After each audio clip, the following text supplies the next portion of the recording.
तो hi everyone, आप सबका स्वागत है हमारे एक नई वीडियो में। आज हम बात करने वाले हैं गांधी विधानसभा क्षेत्र के अंतर्गत अभी जो इलेक्शन आने वाले हैं, विधानसभा का जो इलेक्शन आने वाला है, ये फर्स्ट इलेक्शन आपका 13 तारीख को, अगला आपका 20 तारीख को 2 डेट पे हुआ। प्रथम चरण और सेकंड चरण का इलेक्शन है। फर्स्ट चरण में जहाँ भी इलेक्शन आने वाला है वहाँ में वैसे मैं बताऊँ, जैसे कि जो भी गाँव में या तो मार्केट में इलेक्शन होने वाले हैं, जहाँ जो सीट में, तो वहाँ के पब्लिक से मैं बोलना चाहूँ कि अभी देखिए जैसे इलेक्शन आया, आपके क्षेत्र के जो भी नेता लोग होगा जिनको टिकट मिला होगा, वो देखिए आपके गांव का दौरा करना कितना ज्यादा एकदम बढ़ चढ़ के हिस्सा लेते होंगे। एकदम पूरा दौरा अभी जो दौरा हो रहा होगा ना, एकदम मान के चलिए ना, एक गांव में एक बार दो बार इस तरह करके दौरा हो रहा है। सोचिए अभी इलेक्शन आया है तो दौरा कितना हो रहा है बस। लेकिन जैसे इलेक्शन खत्म होगा, आपको लगता है कि कोई भी पब्लिक, कोई भी लीडर लोग आपके गांव का दौरा करता है? नहीं करता है। पहली बात मैं आम पब्लिक से यही बोलना चाहूँगा, आम पब्लिक का एक मुद्दा होना चाहिए, एक होना चाहिए, मांग होना चाहिए सरकार से, गवर्नमेंट से, कि सर आप काम क्यों नहीं करते हैं? आप काम के प्रति, आप रोजगार के प्रति क्यों नहीं ध्यान देते हैं? क्योंकि जब तक आप रोजगार नहीं दीजिएगा, जब तक आप एजुकेशन पे बात नहीं कीजिएगा, जब तक आप डेवलपमेंट पे बात नहीं कीजिएगा, तो पब्लिक क्या करेगी? पब्लिक आज के समय में पब्लिक उतना बुर्बक नहीं रह गई है। अब सभी का शिक्षा स्तर थोड़ा थोड़ा अच्छा हो रहा है और आजकल सोशल मीडिया का जमाना है, तो जैसे जो भी काम होता है तो सारा कुछ दिखता है। तो सरकार, गवर्नमेंट से तो यही मांग होना चाहिए, लीडर लोग से यही रहना चाहिए कि आप जीत के जब आते हैं तो कम से कम दौरा क्यों नहीं करते? दौरा करते हैं तो आप क्या, जैसे कि अभी देखिए, अभी फिलहाल हम गांधी विधानसभा क्षेत्र के अंतर्गत आते हैं और वहाँ पे अभी फिलहाल जो हमारे पूर्व विधायक हैं, हमारे कल्पना सोरेन जी हैं। अभी भी वहाँ से टिकट हम लोग का, वहाँ से कल्पना सोरेन को टिकट मिला है जेएमएम से, और बीजेपी से मुन्ना देवी को टिकट मिला हुआ है। तो मैं आम पब्लिक से बोलना चाहूंगा, मैं ये आप सभी को नहीं बोलता हूँ कि आप इसे वोट दें या तो उसे वोट दें, नहीं, वोट किसी को भी, जो आपका ये अधिकार है, आप वोट अपने मत से दें, अपने मन से दें। बट मेरा एक राय है कि आप जिसको भी वोट देना, कम से कम आप सभी चीज को ध्यान में रखकर वोट करें। जैसे होता है ना, किसी एक पार्टिकुलर मुद्दा, किसी एक पार्टिकुलर जैसे होता है स्कीम को देख के आप वोट ना करें। जैसे फिलहाल में एक स्कीम चल रहा है अभी आपका मैया योजना करके, तो जो भी जेएमएम के गवर्नमेंट लोग हैं, वो लीडर लोग हैं, वो लोग तो ज्यादातर बात करते हैं कि मैया समान योजना।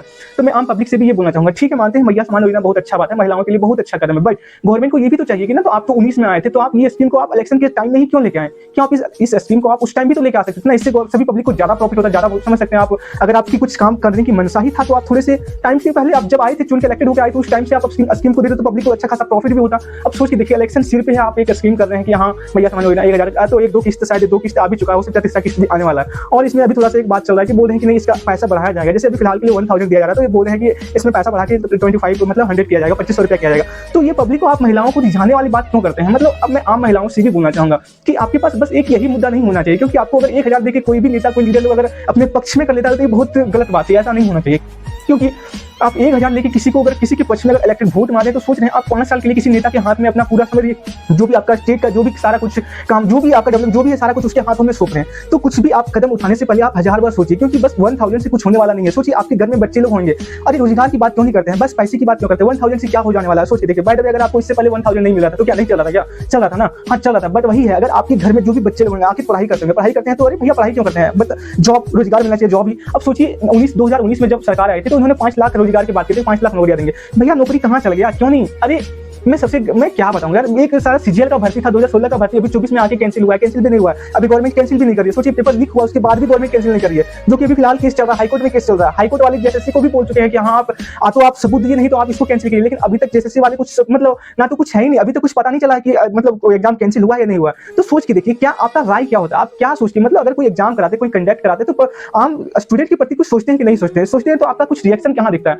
हाँ, उस टाइम में आपने मतलब अपने इंटरनेट को ऑफ किया था, ठीक है, मानते हैं इंटरनेट को ऑफ किया था, बट इंटरनेट ऑफ करने का भी तो कुछ प्रॉफिट नहीं नजर आ रहा है। अगर कुछ फायदा होता है तो ही ना पब्लिक, स्टूडेंट को क्या चाहिए कि हाँ, आप अगर ऐसा कुछ नुकसान नहीं होता, तो जैसे कि पेपर लीक नहीं होता, आपने इंटरनेट ऑफ किया तो लगता है कि नहीं चलो इंटरनेट ऑफ था तो पेपर लीक नहीं हुआ। बट सर पेपर तो लीक हो ही गया, फिर लास्ट फाइनली तो वही हुआ, आपने इंटरनेट भी ऑफ किया, 2 दिन बाद किया, उसके बाद भी पेपर लीक हुआ, तो फिर क्या हुआ? आपने इंटरनेट ऑफ करके क्या किया? क्या किए? अभी फिलहाल लीडर लोग का पूरा गांव का दौरा हो रहा है। आम पब्लिक से मैं ये कहना चाहूंगा, लीडर लोग कोई ऐसा कुछ नहीं है, वो भी तो इंसान ही है ना। उनसे आप सवाल क्यों नहीं करते हैं? उनसे तो सवाल कर सकते हैं ना। आप उनसे पूछिए कि मैम, जब आप पिछली बार जीत के आए तो आप गांव में जब दौरा किए थे, तो आपको कुछ यहाँ पे आने के बाद आपको कुछ आपकी एक होता है कि आपने इस इलाके का आप विधायक है, तो आपको कुछ डेवलपमेंट के प्रति तो कुछ तो होना चाहिए ना रुझान, कि हाँ मैं यहाँ का विधायक हूँ तो मुझे काम के प्रति ऐसे ध्यान देना पड़ेगा, एजुकेशन सेक्टर को अच्छा करना है, पानी होने के बारे में देखना है, जैसे पानी का सर लाइट कितना हो रहा है, नहीं लाइट क्या है, सड़क इस इलाके का सड़क क्या है, आंगनबाड़ी का क्या स्थिति है, सारी कुछ के बारे में आप ध्यान, आप रोजगार के बारे में बात कीजिए। अरे ये तो स्टूडेंट का मुद्दा, आपको खुद ध्यान देना चाहिए। सोचिए आप लोग, पब्लिक आपको जिता के भेजिए, बट आप पब्लिक इतना क्या करेगी? सोच के देखिए, पब्लिक तो एक वैसे परेशान है। समझिए आपका इतना दिन से गवर्नमेंट चल रहा है, पब्लिक तो चाहती है, आप समझिए, आप आने के बाद तो लगता है सत्ता पाने के बाद तो आप रोजगार, आप तो डेवलपमेंट की बात ही कुछ नहीं करते हैं। बात क्या है यार? लेकिन वही है ना, मेन तो पब्लिक का है। पब्लिक जब तक समझदार नहीं होगी तब तक कोई भी गवर्नमेंट आपका काम नहीं करेगा, चाहे कोई भी गवर्नमेंट हो। जब तक आप गवर्नमेंट को अच्छा से सवाल जवाब नहीं कीजिएगा, तब तक कुछ भी नहीं होने वाला है। जब तक आप सोचिएगा कि हाँ घर में ऐसे दो, तो कुछ नहीं होने वाला। आपको सभी के प्रति आवाज उठाना पड़ेगा। आप कब तक सोच के चलिए कि हाँ अगला करेगा तो होगा? नहीं हो सकता है, आपको भी करना पड़ेगा। सभी को पार्टिकुलर मतलब साथ देना पड़ेगा, तब कुछ होगा, तब कुछ जाके होगा। वैसे आप सोचिएगा कि हाँ हम नहीं करेंगे, अगला करेगा, भाई अगला भी सोचेगा और हम नहीं करेंगे, अगला करेगा, तो कैसे चलेगा भाई, नहीं चलेगा। इसलिए लीडर लोग अगर आपके गांव का दौरा करते हैं तो कम से कम कुछ छोटे छोटे सवाल तो होना ही चाहिए। जब तक आप पूछेगा नहीं तब तक पता कैसे चलेगा कि उनका माइंड कैसे पता चलेगा। ठीक है मैम, आप हमारे इलाके के विधायक हैं, ठीक है मानते हैं, आप आ रहे हैं, ठीक है मैं मानता हूँ, हाँ ठीक है वोट करेंगे या तो नहीं करेंगे अलग मसला है, लेकिन आप क्या सोचते हैं, आप कुछ गांव के प्रति डेवलपमेंट की बात, कुछ आपके मन में कुछ रहता है कि हाँ डेवलपमेंट करना है, तो रोजगार की बात करना है, तब ये सब बातों पर ख्याल क्यों नहीं किया जाता है। आज सोच के चलिए, झारखंड मिनरल्स में सोचिए कि इतना भंडार होने के बावजूद भी इतना पिछड़ा हुआ है, क्यों ऐसा सिचुएशन क्यों आ रहा है। झारखंड गवर्नमेंट बोलती है अभी भी हम लोग पूरा ऐसे कर्जे पे डूबे हुए, क्या अरे भाई अभी झारखंड में इतना मिनरल्स आप क्या कर रहे हैं, इतना खुदाई चल रहा है, हो क्या रहा है। अभी फिलहाल ही कुछ एक केस आया था, तो वहाँ पे जेएमएम हमारे मुख्यमंत्री जी बोल रहे थे कि हम मतलब एसटी कैंडिडेट है तो बीजेपी वाले सेंट्रल वाले हमें जेल में डाले। भैया ऐसा कैसे, क्यों ऐसा क्यों होगा। अगर आप वैसा कुछ नहीं कर रहे हैं तो कोई जेल में क्यों डालेगा। मुझे कहने का मतलब ये है, मेरा मेन कहना यह है कि अगर मैं गुनाह ही नहीं किया हूं तो कोई भी गवर्नमेंट मुझे जेल में कैसे डाल सकती है क्या। जब तक मैं कोई गुनाह नहीं करता हूं तब तक कोई भी गवर्नमेंट मुझे कुछ नहीं कर सकती, मुझे मेरे ऊपर कार्रवाई नहीं कर सकती है। हाँ मैं अगर किसी प्रकार का कोई गुनाह, कोई मैं अगर मैं कुछ गलत करता हूं तो कानूनी कार्रवाई मेरे ऊपर हो सकता है, ये तो जेन्युइन है। लेकिन पब्लिक को ये समझना चाहिए, ऐसा नहीं कि मतलब किसी के ऊपर वैसे फोड़ के कि हाँ मुझे ये किया जा रहा, मैं इस पार्टिकुलर मतलब ऐसे इस सीट से आता हूं तो मुझे ऐसे कुछ किया जा रहा है, तो वो सब पब्लिक को समझना पड़ेगा। नहीं, ये सब पूरा पर कहने वाली बातें हैं, ऐसा होता नहीं है। मतलब बिना दोषी का आप कैसे आपके ऊपर कार्रवाई नहीं हो सकता है, तो ये सब बस बोलने वाली बात है। मेरा तो यही मानना है कि आने वाले इलेक्शन में कम से कम नहीं तो कुछ भी, कम से कम गवर्नमेंट जो भी है, मैं ये नहीं बोलता हूं, लेकिन कुछ तो सोचिए कि हाँ वोट देने से पहले 1000 बार सोचिए कि आपके प्रति ज्यादा से ज्यादा ख्याल कौन कर रहा है, आपके लिए बेटर कौन है, आपको क्या चाहिए। 1000 कंटिन्यू चाहिए तो क्या आपको लगता है, वो भी एक चीज बात है, आपको क्या लगता है ये स्कीम कंटिन्यू चल पाएगा क्या। हमको तो नहीं लगता है कि ये स्कीम आपका कंटिन्यू चल पाएगा, क्योंकि समझ सकते झारखंड में इतने महिलाएं, ठीक है कितना पैसा दे पाएगी झारखंड गवर्नमेंट, नहीं दे पाएगी। ठीक सर, वो भी सोचिए कि अभी फिलहाल तो बता रही है अगला स्कीम जो 2500 रुपया कर दिया जाएगा। अरे भैया पैसा ही आपके पास कहां से क्या कर पाइएगा आप, नहीं हो पाएगा। सोचिए ना, आप इतना वादा किया था, काहे ना कुछ हो पाया।